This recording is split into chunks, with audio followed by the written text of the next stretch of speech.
Welcome to Human Risk, a podcast dedicated to the understanding of human behavior as a risk.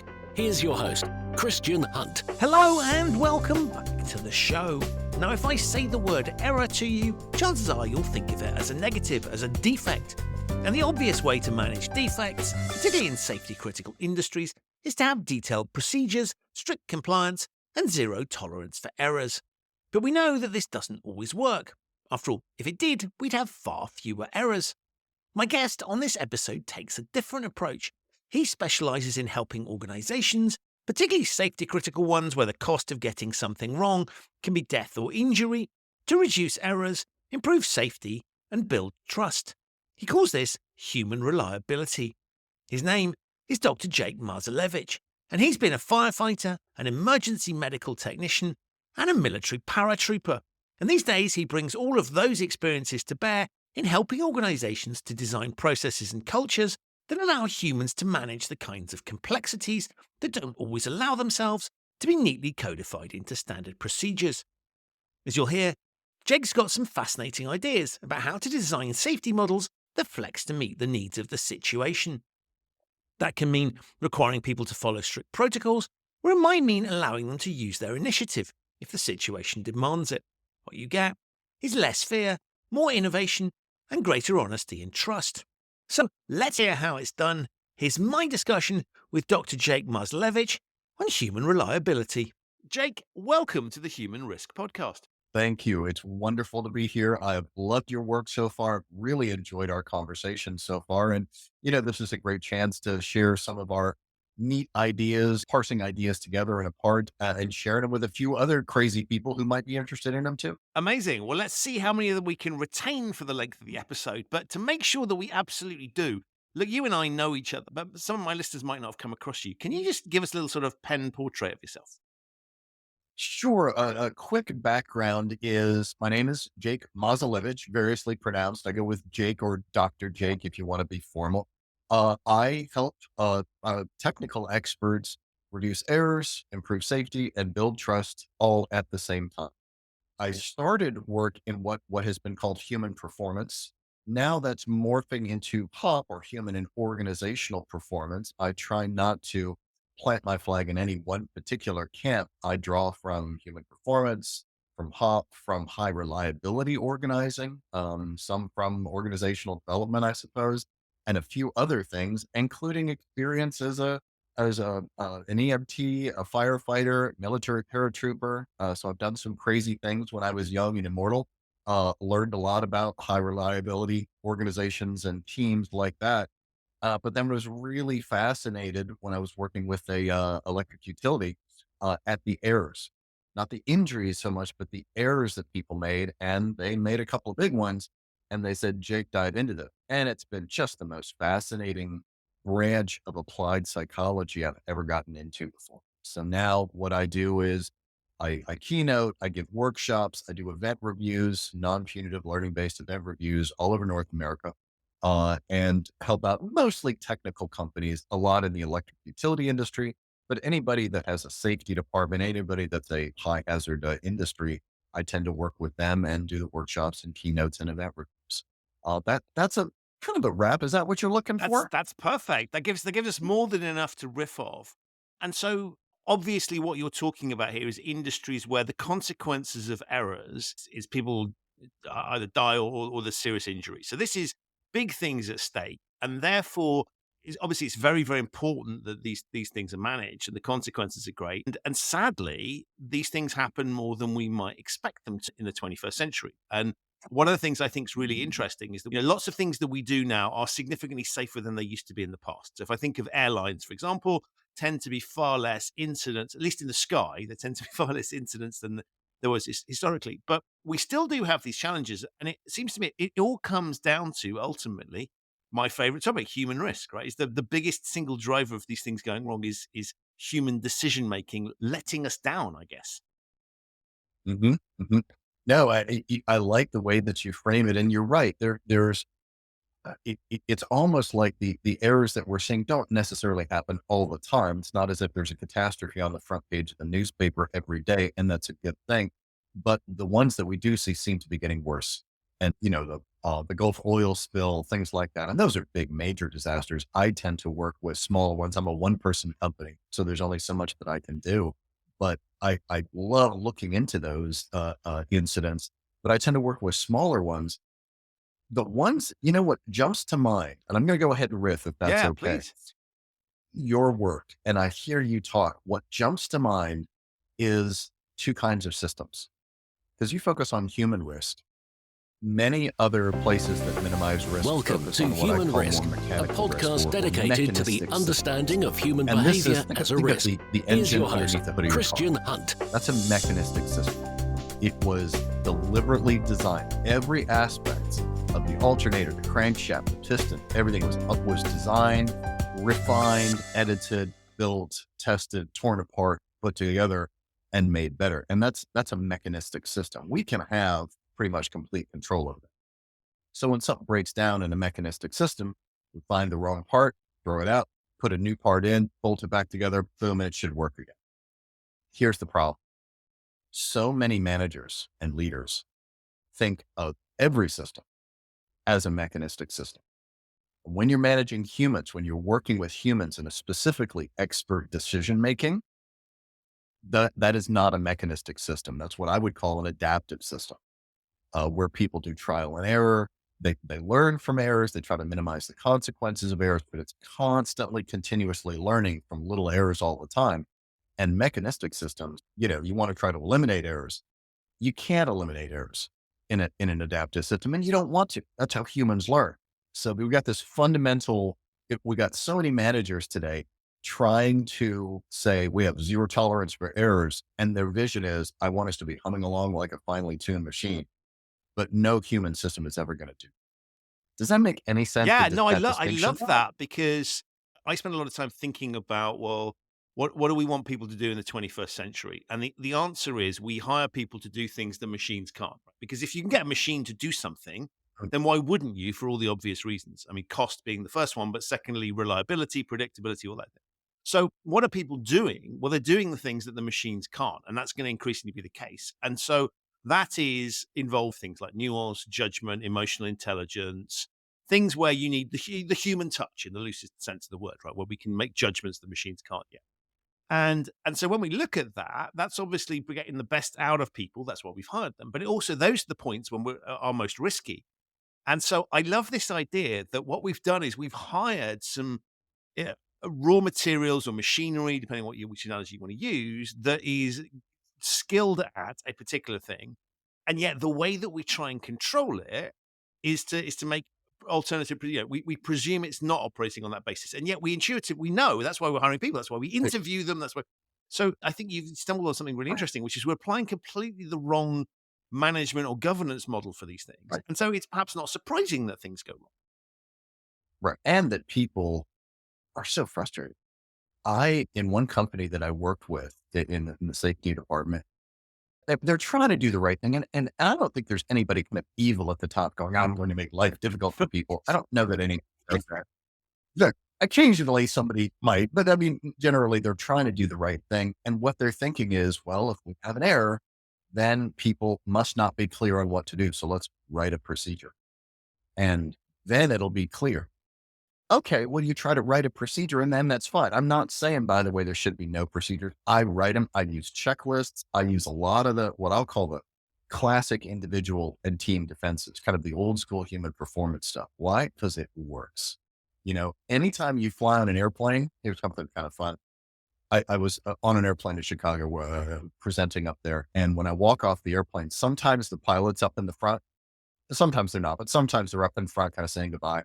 Instead of just saying bye, thanks, if you're on Southwest, they'll say thanks. And remember, nobody loves your money more than we do, which is, fun. But if the pilot is up there, I will almost always look the pilot in the eye and say, thanks for using the checklist. I use checklists, I use procedures, but I think they're way overused because most managers and leaders take a very mechanistic approach to managing experts and expert judgments. And they're basically saying, well, if we don't have a procedure or a clear process, then it's absolute chaos. And what I try to teach is it's not that binary. I actually show that we've I think of it as we got 4 levels, 4, if you will, work guidance modes, not just procedures or chaos, but 4 different ones. And almost everybody uses a combination of, I'm sorry, I'm taking off here. No, Can no, I tell no, you what no. they Go are? for it. This is No, no. exactly what the show's all about. Keep going. Many people think, it's either procedures or guesswork or nothing. And what I try to show is, I think it's got 4 levels and they go, I know we're not showing the visuals right now, so I'll try to stay away from those. Level 1, which is the most mechanistic, right? Let's start on the mechanistic side, is procedures. And I use those. And sometimes we need very rigid procedures. I've talked with the folks who, in the US, in a facility in Texas, it's the only facility here in Texas, the US Department of Energy, that manages and runs and deals with nuclear weapons. And when they're maintaining or upgrading or whatever stuff, you better believe they are following a strict procedure, right? They've got one person reading out of the book, one person doing the job, and a third person checking to make sure it's all good. So you want procedures. But when procedures are too inflexible or they're outdated, what I see experts do is they move up to the next level, which is guidelines or rules of thumb. Guidelines or rules of thumb tell you what to do, but not how to do it. Or procedure tells you how to do it, right? Guideline and some good example. And if you look around and listen to different experts, you'll start hearing guidelines. Things like, if you want to find out how an organization works, follow the money, right? Now that doesn't tell you how to do forensic accounting, but what it tells you is, if you want to find out what's important to an organization, follow the money. That's a guideline because it tells you what to do. It doesn't say follow the values or follow the statement of the CEO. It says follow the money, but it doesn't tell you how to do that. And it's quick. It's simple. It's so easy to remember and transfer from one expert to another and keep it in mind. Unlike a procedure, which is usually very complex. That's why guidelines are so helpful. Does that make sense? And Makes the world perfect is sense. filled with guidelines, right? When guidelines don't work and even those don't seem to fit, or you're not sure which guideline to follow, what I see is experts move up to level 3, which is principles. Principles don't tell you what to do or how to do it. They tell you how a piece of the world works. And it's usually counterintuitive because if we're obvious, you wouldn't need it. A good example of a principle is from the military. Half an hour's reconnaissance beats 3 days of speculation, right? You're trying to make a decision on something, you can sit there and speculate about it for a long time and not get to it. Or you can go half an hour and take a look, see what the reality is, and then come back and make a decision. And that's much better. Half an hour's reconnaissance beats 3 days of speculation, right? Um, there's other good ones as well. One from teaching that I like, people learn what you teach them, not what you intend to teach them. That's not telling you what to do or how to do it. It's just telling you, by the way, if there's a mismatch between, what happened in the classroom, are you focusing what you tried to teach them or what you actually did to the behaviors? And that kind of grounds you. Is that making any sense at all? Yeah. I'm loving this. And when I teach, I actually teach a workshop called Why We Can't Proceduralize Everything. And once you start thinking in terms of guidelines and principles, you will notice them all over the place. I'll give you gold here. This is one that I got from a lawyer, a litigator. They passed the bar, law school, wore the $900 suit and argued to juries. And I met him in a civics class. He wound up leaving the law profession because it had a lot of problems, became the civics teacher that you either loved or hated because he would argue anything and he would always win. But I asked him, what do you know? His name was Mike. And I asked, what do you know about juries that the rest of us civilians don't? And he trying to, I could see him kind of crossing his hands and kind of going, all right, I've dropped 80 grand on a law school education. Am I going to give it to you over a $4 beer? We're having beers. And, but he did. And I've never heard anybody else say it. But what he said was, here's what you got to know about arguing in front of a jury. And it's a good principle. A jury doesn't decide what to believe. A jury decides whom to believe. That's it. You follow that? Now, so Yeah. what conclusion now, yeah, I can see the wheels turning Well, in I'd your say that mind there. last one really resonated with me because I did jury service. I was gonna say last year. Yeah. It was just before the pandemic, right? So to all intents and purposes, could have been yesterday, could have been a decade ago. But as you were Yeah. saying I found that really interesting as I was reflecting back on the decision that we made as a jury. So yeah, that completely works. So you've got me Was it on a true? practical, like, here's a piece of experience that fits into that. But also I'm thinking you're right. I'm thinking about the sort of the more general applicability. And I like that as a broad thing, right? Which, to your point, is doesn't apply to every single situation. There are going to be, No. you can find exceptions, and I was about to say exceptions to the rule, but of course that's ruining your model. So we won't use that phrase, but we'll say you'll find exceptions, but actually it's not about being right 100% of the time. To your point, it's about finding, it's almost a line of best fit on a graph, right? It's an attempt to interpret the world. Here's something this will work in lots of situations, but of course, back to the earlier point, you need a bit of human judgment on top to say, well, when might this not apply? I can't just blindly apply that to the world. I need to No. think, but it's a pretty useful compass, I guess, to navigate this stuff. And that's a great metaphor. It's a compass. And if you ever, I mean, I used to do wilderness search and rescue back before GPS, and we had maps and compasses. And a compass doesn't tell you where to go. All it does is tell you which direction north is. You, as an expert orienteering person, or search and rescue field team leader, you got to decide what to do with that information. And a principle is the same way. That's what makes it so powerful. If I tell you what to do, either a procedure or a guideline, I tell you what to do, you can easily push back and go, well, that isn't always right, so I'm not going to do it. And people do, Right. right? But a principle does not tell you what to do. All it tells you is here's reality. Now, so it's much harder to push back on a principle because, yeah, you might find exceptions, but as you just said, it takes expert judgment. You got to use your head a little bit and go, does this principle apply here? And good principles are going to apply in most situations. You'll just see them over and over and over. But it doesn't mean that you can follow them blindly. But I literally, when I'm in a situation where I'm not sure what to do, I'm in a networking or something, and I'm talking with a client, and I'm like, I'm not sure. Should I listen to them, follow them lead? Should I take charge? Should I, offer a service, or is this more information? I'm not sure what to do. I will ask myself, what principle applies here?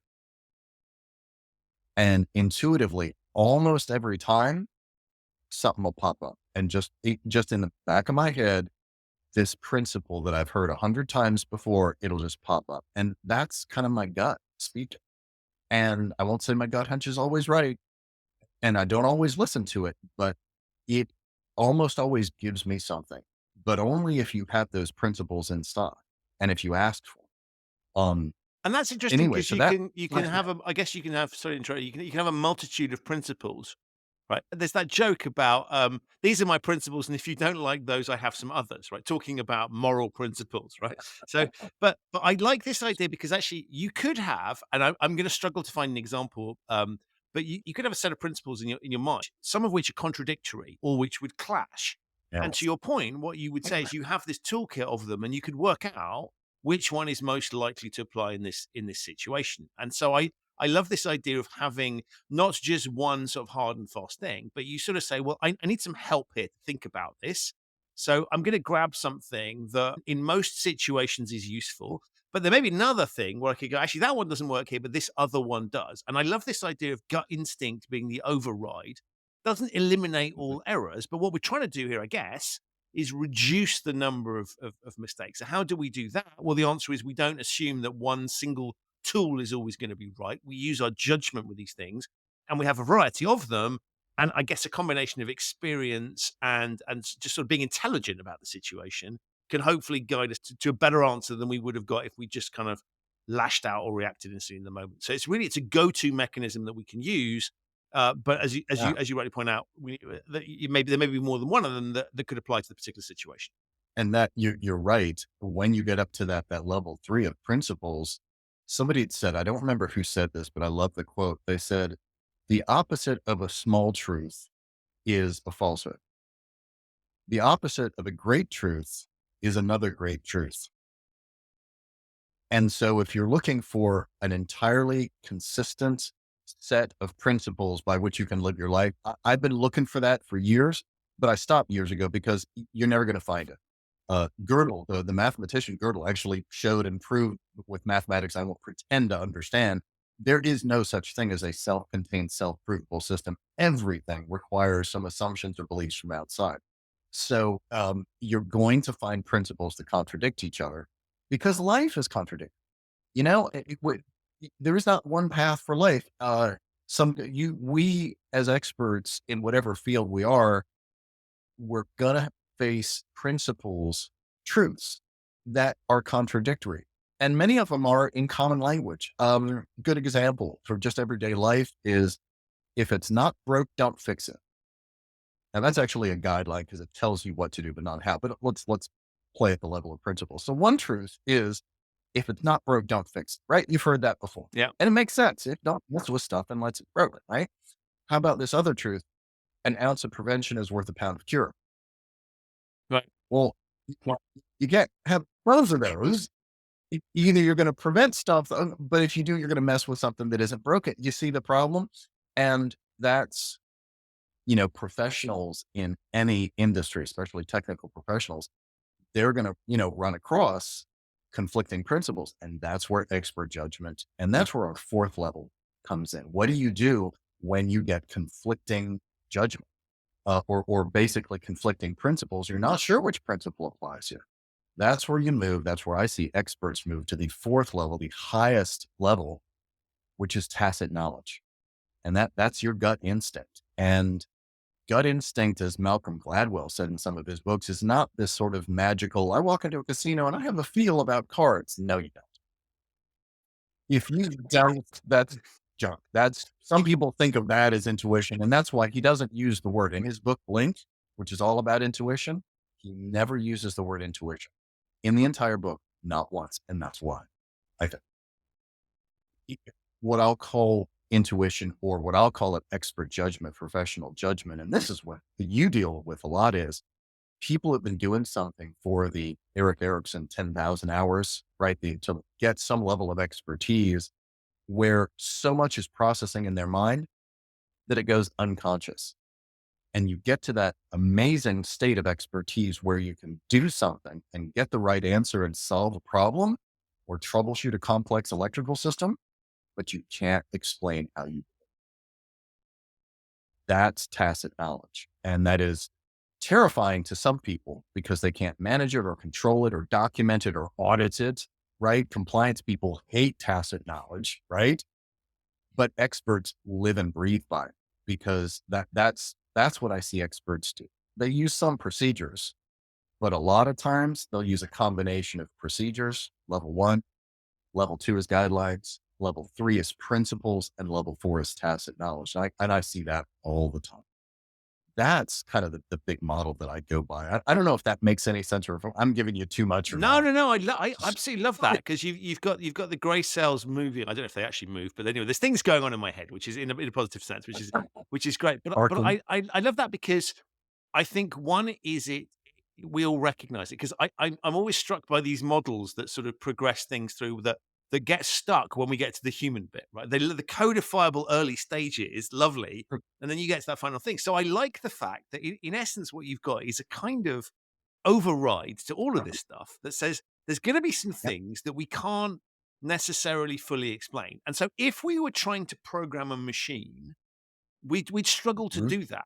And I like, it's awkward to think about because it's unpleasant. And it's like, why can't we document this? And why can't we write procedures for this stuff? But as we see with things like, it strikes me with sort of driverless cars, where actually we are having to codify, should you kill the pedestrian or the driver? Those sorts of dilemmas where actually the only way that we as humans tend to solve it is going to that space. Now, often we might not have the expertise to do that. And therefore we'll get it wrong. But I love this idea that we do ultimately, when we run out of other things, we are dependent on that. And of course, the difference between a successful decision that uses that, an unsuccessful one is the level of competency and expertise that individual has.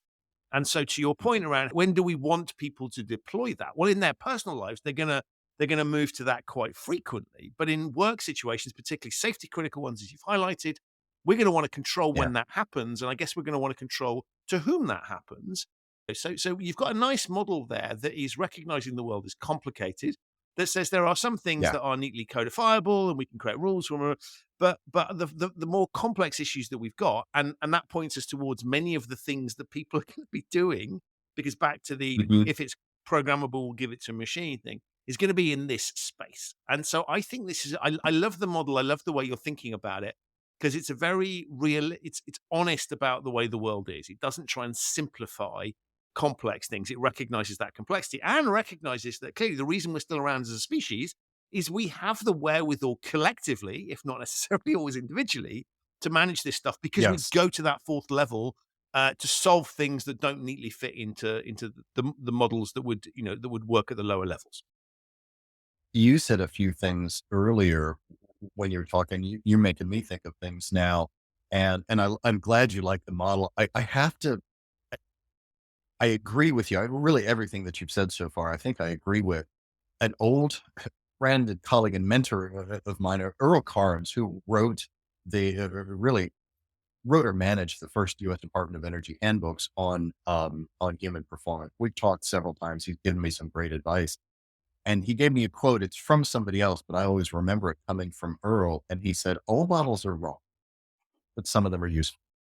Right. And I've loved that. So anytime I think, "Wow, this model is it, and it's going to fit everything," I got to remember, and I can hear Earl's voice in my head going, "All models are wrong."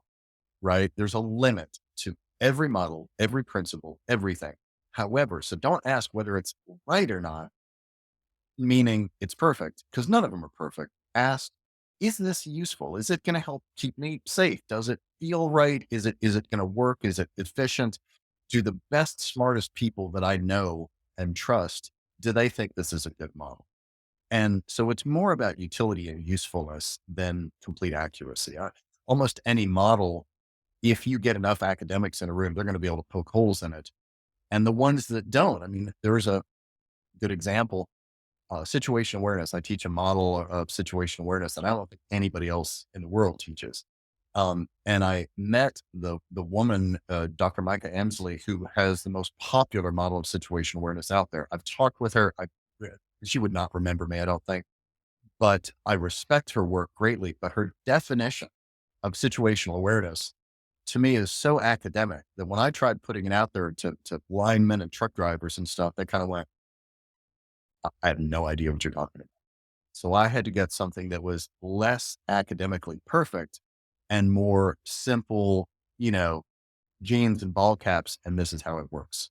Although, could you poke holes in my model? Absolutely. And I'm sure people do, but I've had a lot of people kind of go, this actually works. And it's how I've seen the best people do things. So I try to think up models that are practical, not necessarily bomb proof accurate, if that makes sense. And no, and I think that's great. And what I really liked about it is that where you're road testing this stuff, you're doing it in the field, right? Ultimately, when things go wrong in the sorts of organizations you're dealing with, it's not in the boardroom that someone's going to electrocute themselves, right? They might, but that's a No, separate problem, right? It's going to be out in the they're, field. And so I they're, think they're there's this really interesting fine. tension between theory and practice. And we see that, academia versus the real world, experiments that work in a lab don't necessarily replicate in the real world. And so what I love about it as well is that what you're doing here is introducing something that actually works. And therefore, of course, we're going to have to cut corners on the sort of the theoretical and logical, because we're trying to get to the practical, as you say, right? You can't hand over to somebody that is doing a job that comes at high risk, a long, complex thing that might Yeah. theoretically save their lives. You got to give them something that is going to work in the field, in the heat of the moment, when there's all sorts of other things going on.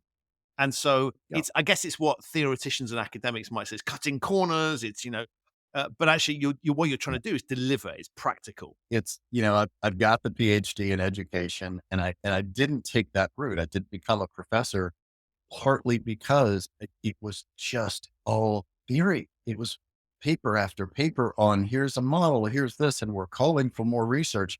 And I'm like, I was a firefighter, I was an EMT, I was a paratrooper. I got one foot in this blue collar world of wearing boots for a living and dangerous stuff happens. And I got the other foot in the academy. And I'm like, I'm not quite sure where I belong. Maybe, both. I joke, I like to think of myself as a recovering academic, but I do. I like to make the stuff that I write and think up, the models and the concepts that I come up with and that I teach in my workshops and event reviews and stuff that I write is for the guys and the women who do the work and the people who manage them, but it's not for the theoreticians. And you mentioned real world applications. Can I give you a story, Yeah, quick please story do. of a real world application? So there was, I'm going to keep things confidential, but I'll describe it this way. There was a team of people who were electrical experts, right? So like line operators and switch operators, electricians and all their focus electricity. I would say it was a team of maybe about a dozen people. So they worked for a large facility who did a lot of electrical work. It wasn't the facility's main job, but it was like an on-site, almost like some facilities have an on-site fire department. This one had an on-site electrical team. So they had a lot of procedures, right? Because it's like, well, we don't want any electrical contact or stuff like, and they had lots and lots and lots of rules, procedures, big federal government, run type place and a lot of procedures. And they were trying their best to follow all these procedures, but still get work done. And they were having incidents. They were having near misses mostly, right? And pretty frequently. And it was like every time that happened, the procedures got thicker and thicker and thicker. Well, then they become harder and harder to follow. So one time they had a near miss and one of the executives in charge said, all right, I want an honest answer. Were you all following procedures? And the leader of the team was kind of exasperated and went, okay, I'm going to give you an honest answer. I don't think you're going to like it, but I'm going to give you an honest answer. You're asking me, were we following procedures? He was getting a little bit riled up and he said, let me show you these 9 books. These are 9 manuals, 9 different things, 9 different procedures, all of which are quote unquote required for us to do. 3 of them contradict each other. 4 of them contradict each other. 2 of them are so out of date, it's ridiculous. And the other 2 have gaps in them so big enough that you could drive a truck through. Now, when you ask, was I following procedures? Which one are you talking about? And the executive in charge kind of went, oh, I see the problem. And of course, the executive's thought was, well, if they're making errors, they need more procedures. What they really needed was fewer procedures. They were stuck at this level 1. The electrical team operated at all 4 of the levels, but they were whenever anything bad happened, all of the investigators only asked about the level 1, about were you following procedures? And the ultimate answer was, well, not the way you wanted it, because the procedures don't work that way. So you know what they did? After that incident, the executives kind of went, oh, wow, that's more complicated than I thought. They had the wonderful idea of asking the guys and the women, what would you do different? Like, how are you? Okay, thank you for asking us. Here's what we'd do. Instead of saying you got to follow all these procedures to, for example, install a bulk feeder splice, let's do it differently. Let's put together manuals, right? And for this job and this job, whatever job it is, we're going to put together manuals that include procedures, at least the recent ones, but the ones that we think are useful.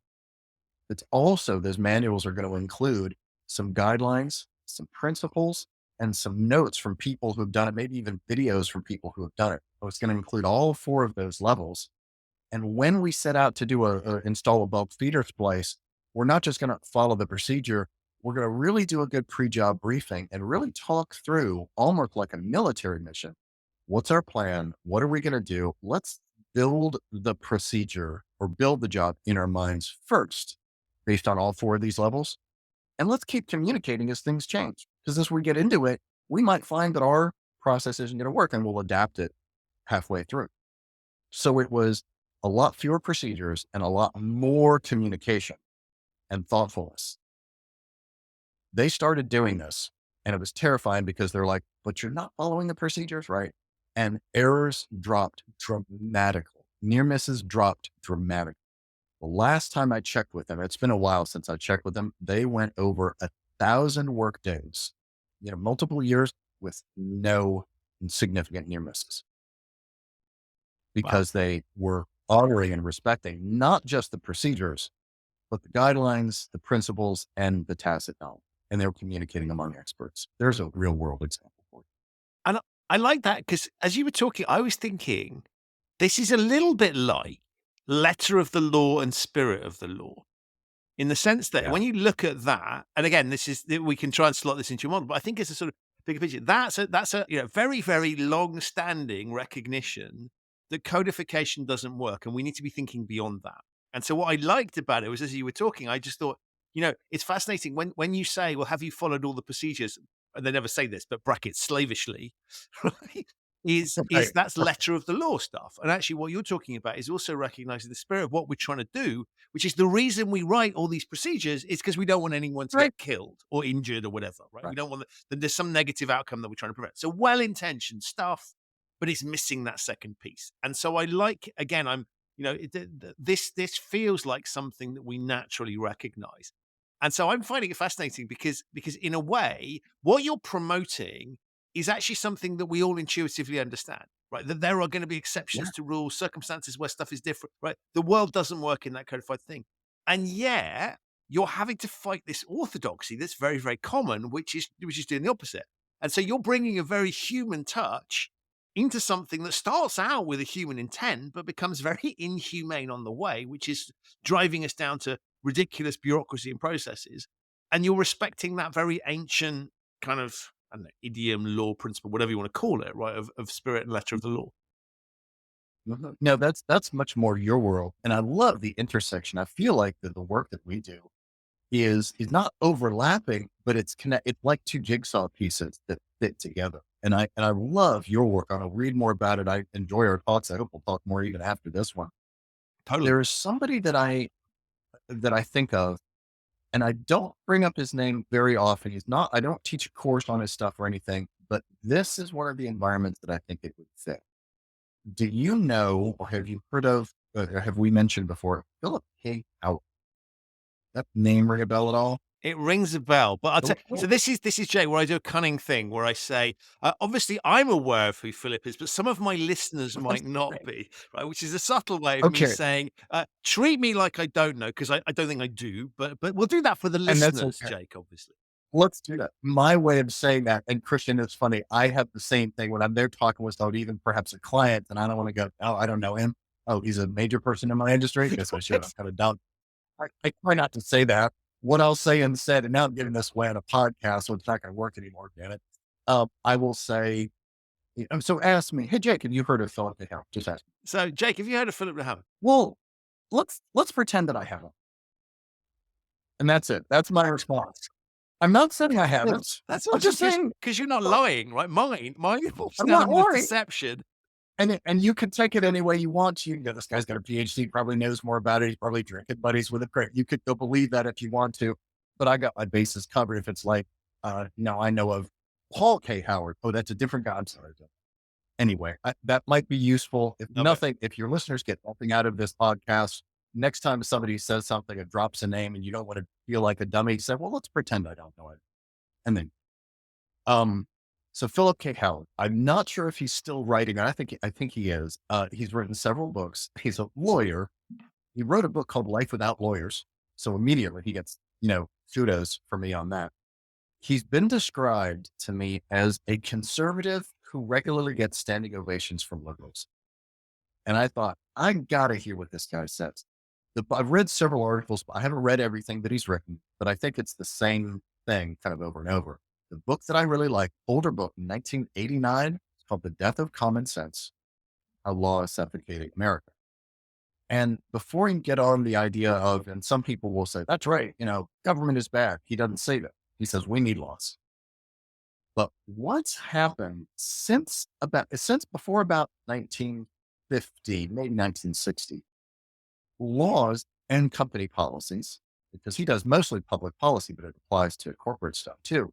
He said before about 1960 or so, the laws and rules and everything were, as you say, written by the intent. It was like, here's the intent of what we're trying to accomplish. And we're signing off that we all agree on this intent. go figure it out the best way. It was guideline based, principle based. Quick example, the United States Highway Act, 1953, or in that Eisenhower here, it gave us all the highways that we have, something like 12, maybe 24 pages long. Can you imagine a federal government statute that gave us, all the highways in America, and it's 25 pages long? It was that because all it said was, here's the intent, right? It didn't tell you they have to be this wide and this deep, and it didn't do all of that. It just said, here's the intent, and that worked. What Philip K. Howard says is, after about 1960, 1970, we started proceduralizing everything, every law, because we didn't want to have arguments or whatever. And that's what killed us. And now we have a tax code, at least like the US tax code, thousands of pages long. Even professional accountants can't keep up with it because it's so darn complex, much less normal beer drinking people like us. I mean, we can't keep up with it at all. And what Howard says is, we need to get back to not giving away, not no laws or rules or procedures, but just intent-based ones. We need to focus, as you say, on the intent, not on the law. And he's written some great stuff on. I hope Love that's that. useful. Yeah. Well, the links to that and to all the things we're talking about will be in the show notes for people that want to follow up on that. But it struck me that one of the reasons we introduce lots of rules, we have big fat books of things, is it ultimately comes down to trust. And it's a word that you've talked about before, which is if you trust people, you can sort of give them some broad principles. And one of the things I do in my work is I kind of track how we are treated as we're growing up. So when we first arrive on this planet, there is very little trust between parents or carers and children for very good reason, because what's just popped out onto the planet has no experience. And so can't be trusted to, we don't want them taking risks because they don't understand the environment they're in. And so as we build up and get older, there is greater degrees of trust kicks in. And then it's not as simple as saying the older we are, the more trust we are, because we know that at some point, the more we start to understand the world, the more we have an opportunity to game it. But there's that element of trust that's sort of there. And so if you don't trust people, then you need to have more rules in place because you can't trust them and you can't rely on them using their common sense or their expertise. So we're going to codify it to make damn sure that doesn't happen. And I'm really struck that Or when their you're intent. right, You're not sure intent, right. And so I'm struck that in your model, clearly what's implicit at the higher levels, the more we go up it, the greater degree of autonomy, trust, all those sorts of things are there, because you wouldn't be allowing people that degree of freedom if you didn't have the element of trust that's there. You've got, Amy Edmondson has done amazing work on psychological safety, right? And when you dive deep into psychological safety, the academics, including perhaps Dr. Edmondson herself, would say, well, it's not the same as trust. But from, my, broad strokes background of trying to put it together, psychological safety is an organizational version of trust. And if you don't have psychological safety, nothing else is going to happen. Google's Project Aristotle showed that. They went in and studied 180 of their own teams over 2 years and went, which teams produce the coolest stuff? And everybody wants to be on those teams. Why? What makes the good teams so good? And did studies and, surveys and blood tests. I don't know what they did, but they figured out, what they were doing. And what they came up with was most of the things we know the good teams do well, but it's already written up in the literature. But there's this one je ne sais quoi, something. We don't know what it is, but the good teams have it. And they saw the research from Amy Edmondson and went, that's it. The good teams have an abundance of organizational trust. And by that, I don't think they mean they trust everybody to do everything. We used to say in the military, there's degrees of trust. I was in the military, you trust people with your life. But we used to say of some people, hey, do you trust Bill? And some response might be, you can trust him with your life, but not your money or your wife. Right. Context specific. Right. Context specific trust. Right. But generally what you can do is trust people for their intentions. If you have a limited amount of time to talk with somebody, and we all do, even on this webinar, what do you want to talk about? The nuts and bolts of their behaviors or what they say, or if they use or if they use or? That's too complicated. What's more important is over communicate your intentions. That's what builds trust. It's when one person says to another, here's what I'm trying to do. And here's my intentions. And the rest, how we do that, we can figure that out. In military operations orders, they started, I mean, it's a big form and it's a lot of details on those things, but they started putting something in there in, I want to say the 1980s, maybe the 1990s, which was a brand new section called Commander's Intent. And it's not the objective of the mission. If it's a rescue or whatever it is, it's why, what's the commander, the guy who's ordering this, what's their intention? And basically the good soldiers, and I've talked to many, if you get the commander's intent, you can throw away almost the rest of the document. You can figure out that. But if you don't have the intent, you're in the blind and you're just being robotic or slavish, as you would say. So to me, the intent and the trust, that everything comes from that. The details we can work out so much more. But of course, auditors don't tend to like that. They want to see a much more mechanistic approach of, we'll just have the people follow these 348 steps and everything will be fine. But real people don't work that way, at least not that I've seen. And it's interesting, isn't it? Because so the counter argument would be, I get all of that, but Jake, the risk in what you're saying is, if I've just got loose intent, I can start to justify all kinds of things, right? Because we all know that we can all find good reasons for. I'm not talking about things like murder, but we can all find good reasons for breaking the speed limit, for minor infringements. So we all know that we have the capability to come up with really good explanations, even if just to ourselves, about why we do things. So you could end up, if you in a world where you just say intent is really important and you need to understand it, where somebody adopts a kind of whatever it takes approach, and the phrase whatever it takes, when you get issued that in certain contexts, it creates we've seen that, all kinds of nightmares, right? Hit this sales target, whatever it takes. And we've seen the banking industry as a prime example of terrible outcomes come from people taking that objective as a sort of higher order, and everything else can be subordinate. And it doesn't matter how I do it, I just need to deliver that particular thing. So you can see that there's a risk associated with it because, well, people are creative, and we try all sorts of things out and we test things. So you do need the right constructs in place for that particular logic to apply. You do. It's funny. That exact phrase is what in my business we would call a weak signal. Whenever I hear that in a conversation, a little warning light goes off that just says, okay, we need to look deeper because this is a bad sign. And you can hear it and think of it as, that's just a metaphor. It's fine. But I hear it as a weak signal, whereas somebody basically just said, ethics are out the window. We're going to just do whatever it takes to do this. And I hate that phrase. I never use that phrase myself because I won't do whatever it takes to get business or this or that. I have turned down some business before, paying business, that I did not feel like there was a good ethical fit for, because I would not do whatever it took to do it. A friend of mine a long time ago told me, a good conscience is the softest pillow. You want to sleep well. That's a great phrase. It is, right? And it's, you want to sleep well at night. The good conscience is the softest pillow.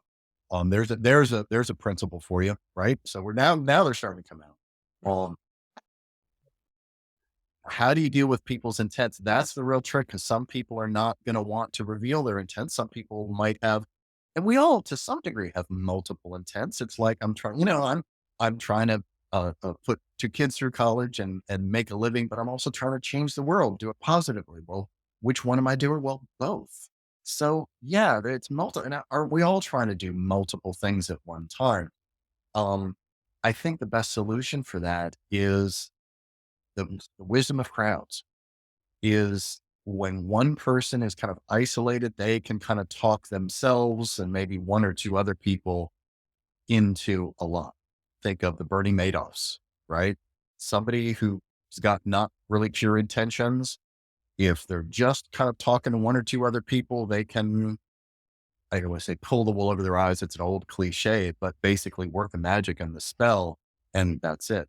But if you get that person in a large group or changing groups of people where a lot of people are being open, you're going to get a much, much higher chance of somebody going, yeah, what he just said is a weak signal to me.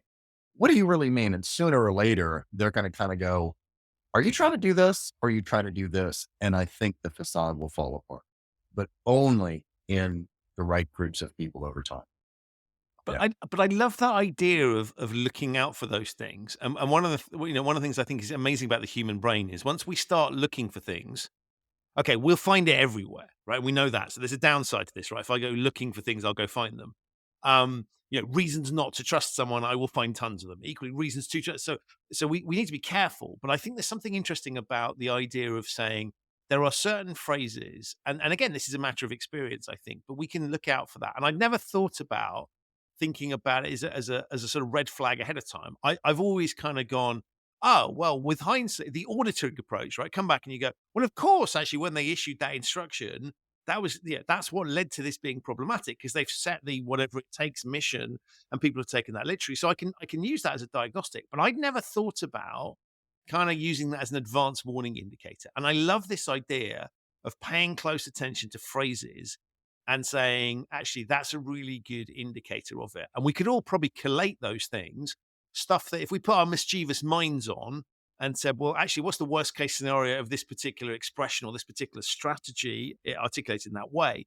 So I love that idea of just thinking about that in advance. I hadn't reflected on it as an early warning system, but you're absolutely right.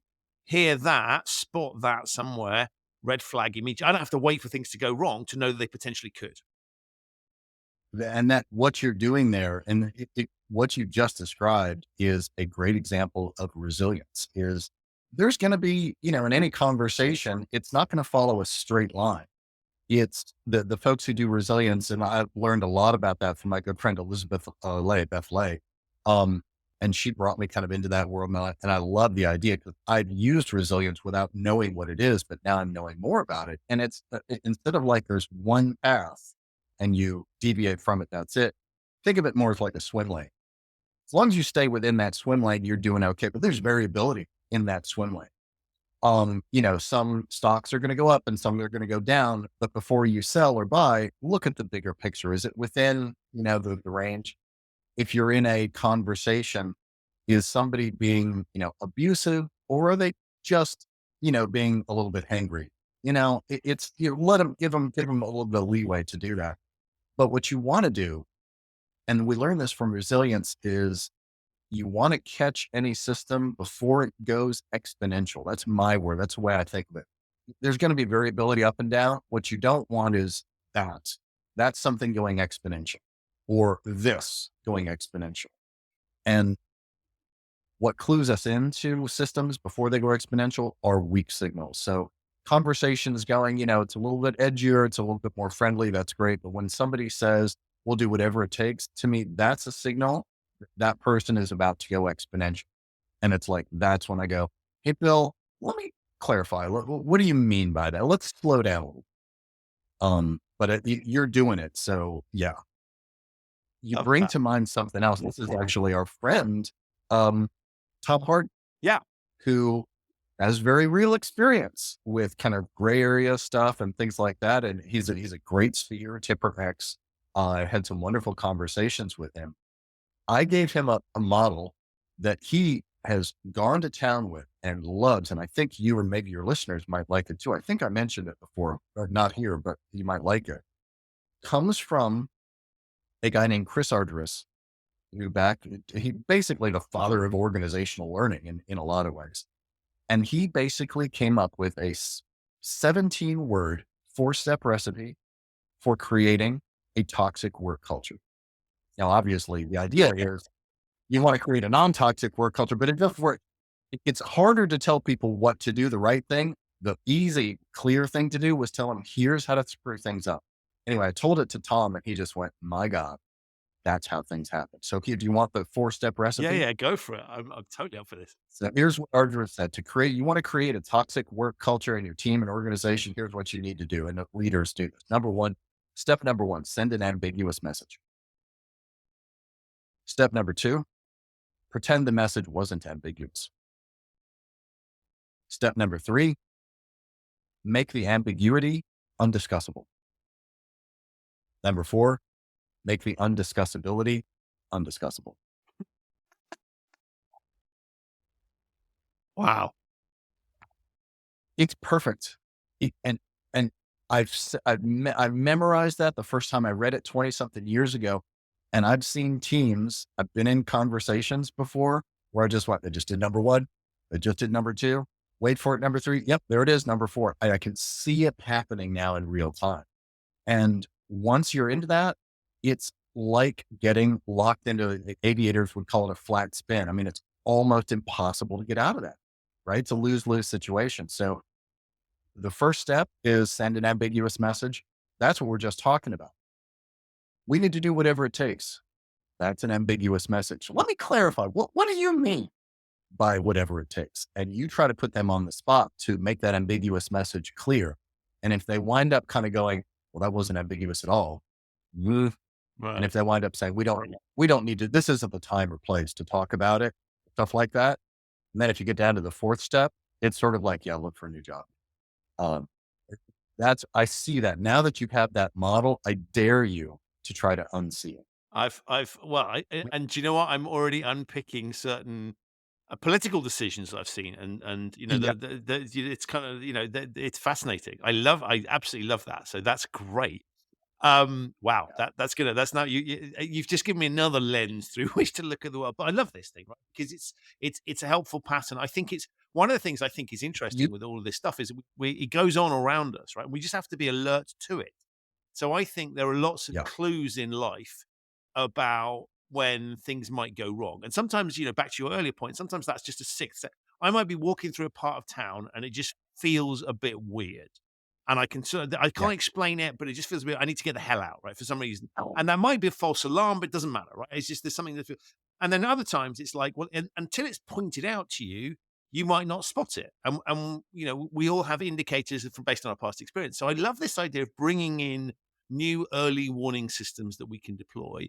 And sort of, I mean, what you're providing there is, it's almost, if I was thinking about like a sports game, you know, when you get expert commentators, right, who point something out to you where you kind of see something happen and you're like, what the hell happened there? Or military experts who tell you about, this is why the battlefield is structured this way, and that's how it unfolds. And once they've let you in, you go, oh, I now get it. And I love what you've just done, because that's kind of giving me the sports commentary for the real world. So I can spot that move before it happens. So I think that's super powerful. To me, one of the most fun things to do when you're talking with experts in different fields is ask them. And I do ask them when I do the workshops on why we can't proceduralize everything. I will ask the experts, you know, not just what procedures you follow, but tell me about some of the guidelines you have.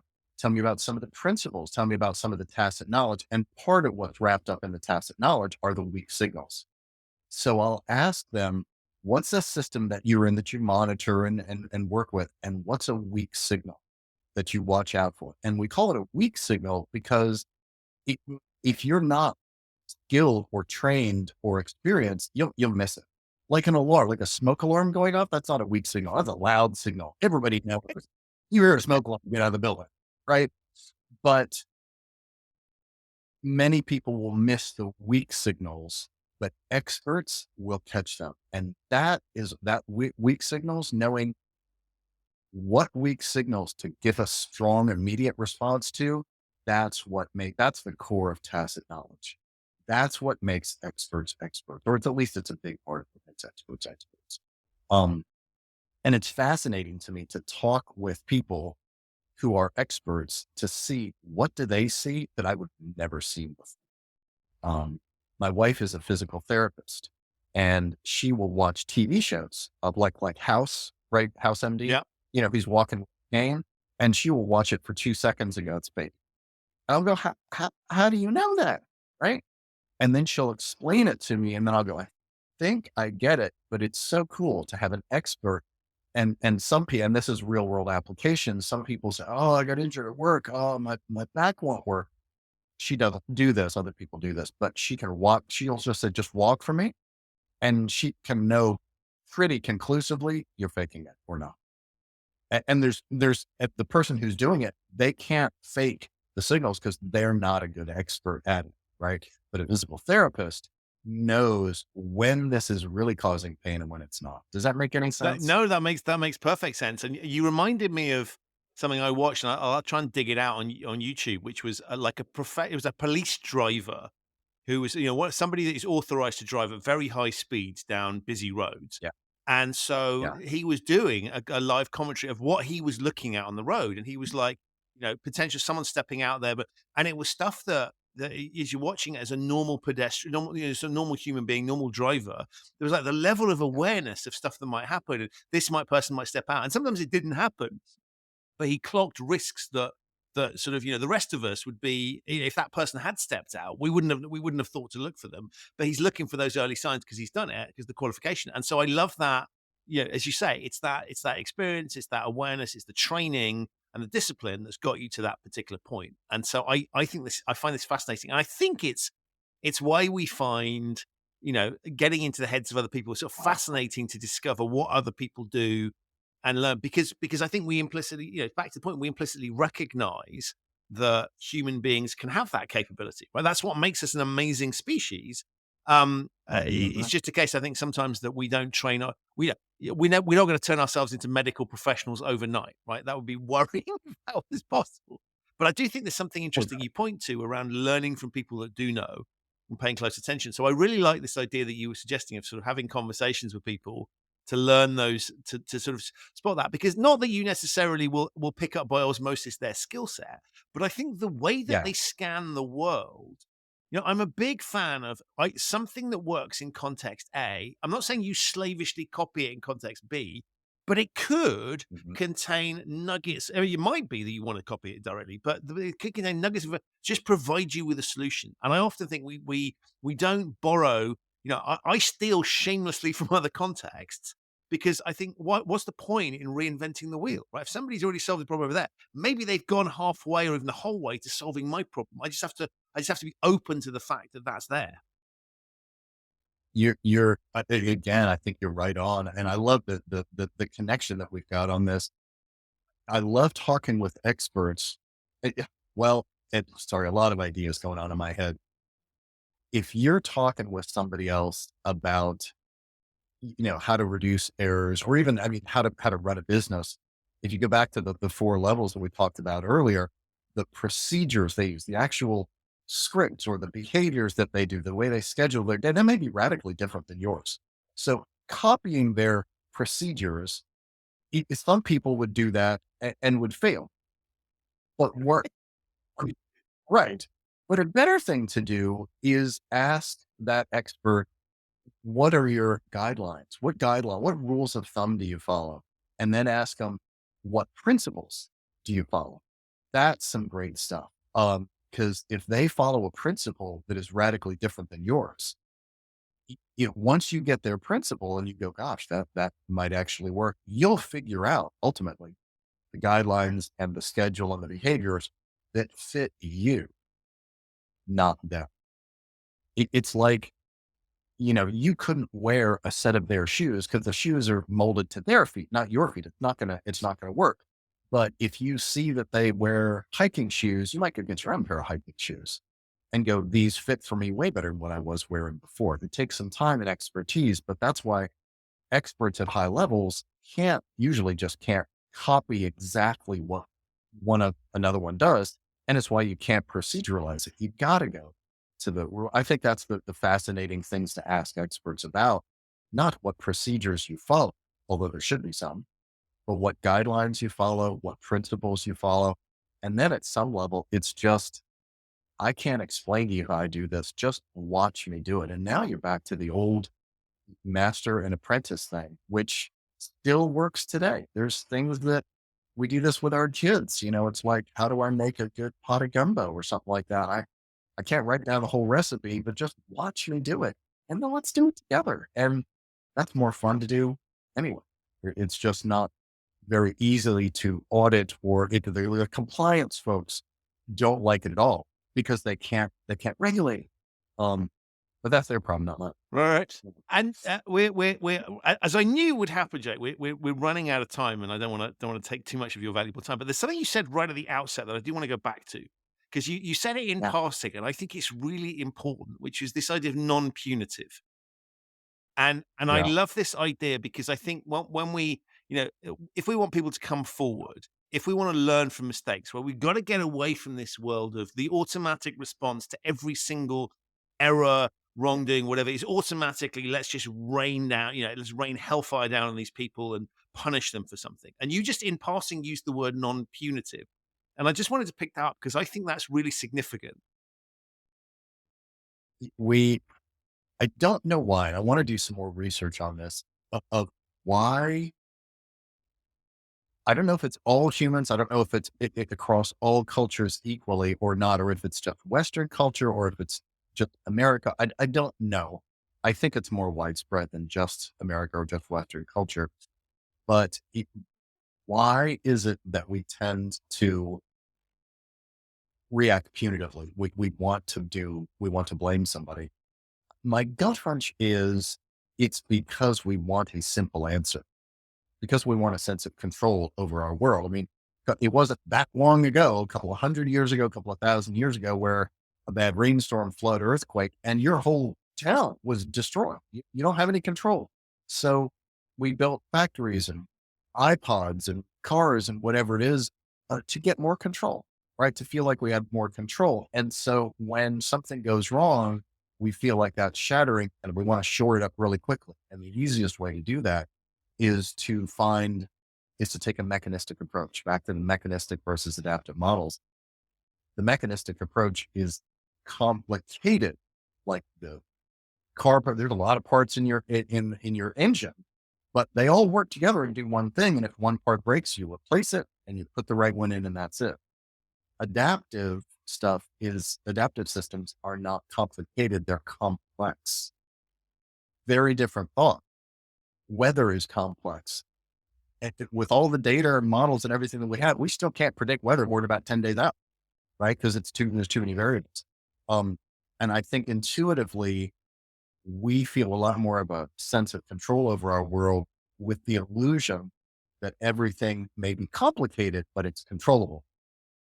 When the unfortunate reality is most of our world is adaptive and we have influence, but we don't have control. That's a scary, scary thought when we've got, nuclear weapons and an increasing amount of global warming and worrying about all of that stuff. And it's like, we got to make sure we don't mess up our own pool here on stuff like that. And even smaller level stuff. It's, we want control over our lives, but in a lot of ways, we just don't have it, but we do have influence. So how does that start? Try to step away from blame. A lot of the other folks who do what I'm living will say things like, you know, you can either fix the blame or you can fix the problem, but you can't do both. You got to pick one. So pick the right one. And I won't say that blame is always the wrong side of it. There are some people who say blame solves nothing. I don't know that I can sign on to that. What I would say with good confidence is we should always default to a learning-based approach first. Try the learning-based approach first. If that doesn't work, then, do whatever it takes. I'm not going to say, but you did. I hope that's helpful. Yeah, no, that's amazing. That's incredibly helpful. I was thinking as you were talking, I was like thinking, imagine you had an engine and a part failed. It's like you take the part and go, you will sit in the corner and think about what you've done. Right, we're going to make you sit there. You're going to think of, and of course we don't do that, right? Because that serves no purpose. But it's sort of just for amuse me to sort of think about you're back to the difference between the way we treat things. And if there's a human component, right? Excellent. I can exercise some. And I guess it's a sense of sort of wanting to take the stress of the problem somewhere. And so if I can pin it on that person, I can kind of, we can chuck the negative energy over to them. So I guess there's a sort of sense to it. But I love this. Jake, as I knew it would be based on our previous conversations, fascinating, engaging, so much thought and amazing ideas. And so your question about will we be having further conversations? Absolutely. You and I will be doing some things together because I think, as you say, we sit in a neat intersect. I know that my listeners were going to love this. I think there's going to be a lot of rewinding and listening again to what you've said and just reflecting on it. So many helpful tips. So thank you for all of that. Thank you for being an amazing guest. Before I let you go, if my listeners want to get a hold of you, read more about you, contact you to come and talk about this amazing stuff within their organizations, how do they do that? Thank you for asking, and thank you. I've really enjoyed the chat here today and talking with you. It's rare to get to talk to somebody and just play idea ping pong the way that we have, and really have the volleys. I've really enjoyed it. You asked some wonderful questions. I wish more people asked the questions that you're asking. If people want to get in touch with me for keynotes, for workshops, for event reviews, my website is reliableorg.com. That's it. That's the best way to get in touch with me. I am on LinkedIn. Connect with me on LinkedIn. My last name is Mazulewicz. There's not many of us out there, so it should be pretty easy to find. And hopefully that will be it. Christian, thank you. Thank you so much, Jake. Links to all of those things so that people who haven't managed to spell your surname will find it in the show notes as ever. And I'll put some links to some of the things we've talked about as well, so people can dive into that. But listen, thank you so much. It's been an absolute pleasure. Thank you, Christian. So that's it for this episode of the Human Risk Podcast. My enormous thanks to Jake for appearing and to you for listening. To find out more about Jake, the work that he does, and human reliability in general, have a look in the show notes. There are links to those there. If this is your first time listening to the Human Risk Podcast, welcome. You can subscribe wherever you get your quality audio content. It's available on all of the major podcasting platforms. To catch up on episodes that you might have missed, visit the show's website, which is humanriskpodcast.com. I'll be back very soon with another episode of this show, but in the meantime, do look out on social media for some videos that Jake and I recorded in Richmond, Virginia, when I was out there recently. In the meantime, stay safe. Remember that we can make humans more reliable if we design the right kinds of systems and cultures. And thank you so much for listening.